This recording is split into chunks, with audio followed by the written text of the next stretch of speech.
अस्सलामु अलैकुम वरहमतुल्लाहि वबरकातुहू। उम्मीद करती हूँ आप सब खैरियत से होंगे। अल्लाह ताला आप सबको अपने हिफ्ज़ व अमान में रखे। हमने सूरह यूनुस स्टार्ट की हुई थी, आज हम नेक्स्ट 3 आयत का तर्जुमा करेंगे। बिस्मिल्लाहिर्रहमानिर्रहीम। शुरू अल्लाह के नाम से जो बड़ा मेहरबान निहायत रहम फरमाने वाला है। व यौम नहशुरुहुम जमीअन सुम्मा वो और यौमा यौम या दिन नहशुरु इकट्ठा करेंगे हम उनको जमीअन सब के सब सुम्मा फिर और उस दिन इकट्ठा करेंगे हम उन सब को सुम्मा फिर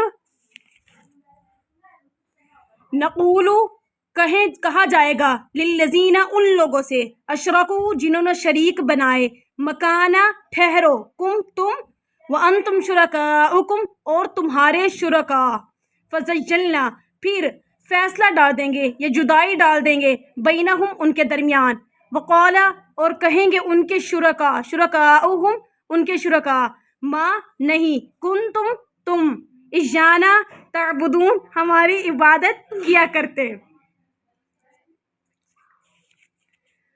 और जिस दिन इकट्ठा करेंगे हम उन सबको फिर कहा जाएगा उन लोगों से जिन्होंने शरीक बनाए ठहरो तुम और तुम्हारे शुरका फिर फैसला डाल देंगे हम उनके दरमियान और कहेंगे उनके शुरका नहीं थे तुम हमारी इबादत किया करते। इस आयत में अल्लाह रब्बुल इज़्ज़त फरमाते हैं कि जो इस दुनिया में जिन्होंने अलग अलग माबूद बना लिया अल्लाह के साथ लोगों को शरीक करते हैं दूसरे लोगों को माबूद बनाते हैं तो अल्लाह फरमाते हैं जब रोज़े महशर क़यामत के रोज़ हम सबको इकट्ठा करेंगे तो फिर उनको कहा जाएगा उनके शुरका जिनको उन्होंने अल्लाह ताला के शरीक ठहराया था उनको कहा जाएगा तुम अपनी अपनी जगह ठहर जाओ। फिर अल्लाह ताला उन सब के दरमियान वक्फा डाल देंगे यानी जुदाई डाल देंगे। फिर जो उनके शुरका होंगे ना वो कहेंगे उनसे अल्लाह रब्बुल इज़्ज़त के सामने कि ये हमारी इबादत नहीं किया करते थे, वो उनके सामने इनकार कर देंगे उनके शुरका। फ़कफ़ा बिल्लाहि शहीदम बैनना व बैनकुम फ़कफ़ा पस काफ़ी है बिल्लाहि अल्लाह रब्बुल इज़्ज़त शहीदन गवाह बैनना तुम्हारे हमारे दरमियान व बैनकुम और तुम्हारे दरमियान बस काफ़ी है अल्लाह रब्बुल इज़्ज़त गवाह हमारे दरमियान और तुम्हारे दरमियान।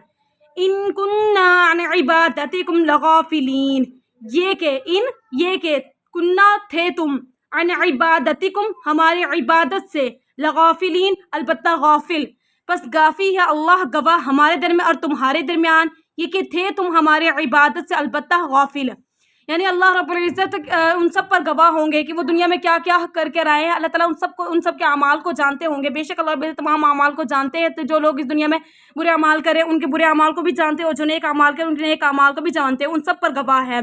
तो फरमाते हैं कि तुम्हारे वो शुरका फरमाएंगे तुम्हारे दरमियान और हमारे दरमियान अल्लाह काफ़ी है गवाह ये क्या तुम अल्लाह ताला की इबादत नहीं किया करते थे।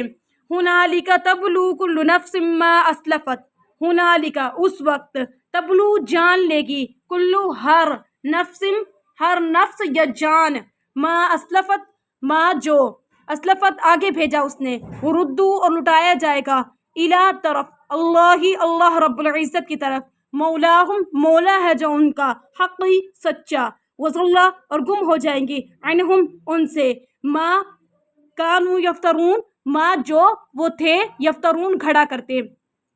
उस वक्त जान लेगी हर नफ्स जो आगे भेजा उसने और लुटाया जाएगा वो अल्लाह रब्बुल इज़्ज़त की तरफ जो उनका सच्चा मौला है और गुम हो जाएगी उनसे वो बातें जो वो खड़ा करते थे। यानी तो फरमाते हैं कि उस वक्त जब क़यामत रोज़े महशर तब जो जिनको वो अल्लाह ताला से शरीक ठहराते थे वो साफ इनकार कर देंगे कि हमारी इबादत नहीं करते थे और ना ही हमने इनको कहा था कि तुम हमारी इबादत करो। और वो कहेंगे कि इस बात का गवाह अल्लाह रब्बुल इज़्ज़त हमारे दरमियान है और तुम्हारे दरमियान है। पिछली तो आयत में अल्लाह ताला ये फरमाया अगली आयत में फरमाते हैं कि उस वक्त हर जान ये वक्त जान लेगी जो उसने आगे भेजा था मतलब जो उसने अमाल किए थे जो अपने लिए उसने बुरे अमाल कमाए थे उनका बदला उन्हें रोज़े महशर पूरा दिया जाएगा और लुटाया जाएगा। उन तमाम लोगों को किसकी तरफ लुटाया जाएगा अल्लाह रब्बुल इज़्ज़त की तरफ जो उनका सच्चा मौला है।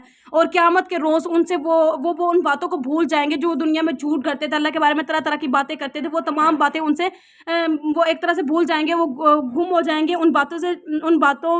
वो बातें उनको याद नहीं रहेंगी जो वो खड़ा करते थे।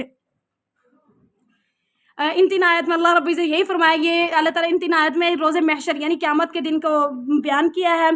उम्मीद करती हूँ आप सबको समझ आई होगी। फिर भी कोई मसला हो तो आप मुझसे पूछ सकते हैं और मेरे चैनल को सब्सक्राइब कर लें ताकि आइंदा आने वाली तमाम वीडियोज़ आप तक आसानी पहुँच सके। अल्लाह।